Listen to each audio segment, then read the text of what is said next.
जो इतनी senior leader हैं, मुख्यमंत्री रही हैं वहाँ की, और उसके बाद उन पर हमला हो जाए और जिस तरह का व्यवहार हो रहा है, अगर सरकार करवा रही है तो ये बहुत निंदनीय है।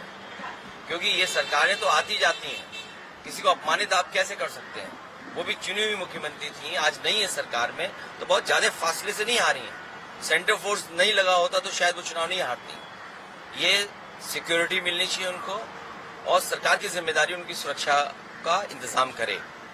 जो सरकार कानून ला रही है, सरकार पहले ये बताए कि भारत का पैसा कितना बाहर चला जाता है। बाहर का पैसा अंदर आए उसमें पाबंदी है, लेकिन भारत का पैसा कुछ भी चला जाए उसके लिए कोई पाबंदी नहीं है। सरकार को अपने पुराने नारे याद करने चाहिए कि काला धन वापस आएगा, किसी को पैसा लेके भागने नहीं देंगे। लेकिन जब से बीजेपी आई है, पैसे वालों के अच्छे दिन आ गए हैं, बड़े लोगों के अच्छे दिन हैं। जितना चाहो उतना पैसा ले जाओ कानूनी तरीके से और गैर कानूनी तरीके से, उसमें पाबंदी कब सरकार लगाएगी?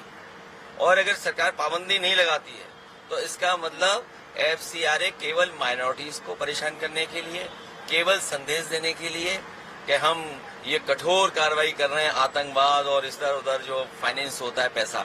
लेकिन सच्चाई ये है कि भारत का पैसा कितना बाहर चला गया।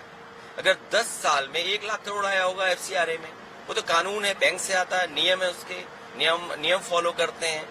तो ये सरकार के बाद जब कुछ नहीं बचता है तो अब क्या ला रहे हैं? इसके बाद लाएंगे डिलिमिटेशन। भारत की सीमा नहीं बचा पा रहे। आज भारत का क्षेत्रफल क्या है वो नहीं बता पा रहे। भारत का क्षेत्रफल 2014 से पहले क्या था, और आज जब भारत बीजेपी की सरकार में तो भारत का क्षेत्रफल क्या है वो नहीं बताना चाहते हैं। लोकसभा का क्षेत्र बदलना चाहते हैं, क्षेत्र ना बदलें, भारत की सीमाओं को सुरक्षित कर दें। घेराव कर रही है इसके बारे में नहीं, सच्चाई ये है कि झारखंड के बच्चों से बातचीत हुई है सरकार की, और सरकार बातचीत कर रही है। हमें उम्मीद है रास्ता निकलेगा, लेकिन असली जिम्मेदार है भारत की सरकार। भारत की सरकार ने क्या किया है झारखंड के लोगों को नौकरी देने के लिए?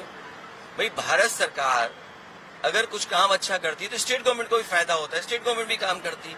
असली जिम्मेदार अगर कोई है बेरोजगारी के लिए और नौजवानों को उनका भविष्य अंधकार में डालने के लिए, वो भारत सरकार। सर, एक दूसरी क्वेश्चन है, प्रयागराज में राहुल गांधी जी की रैली हुई और जनसभा के अंदर बहुत ज्यादा भीड़ उमड़ती हुई दिखी। जो बकायदा बारिश का मौसम था, कीचड़ का माहौल था, तब भी वो भीड़ उमड़ के गई। और अगली बार जब आओ तो कैमरे अपने ये बड़े कर लेना, ये जो है ना, आप कैमरे बड़े कर लेना।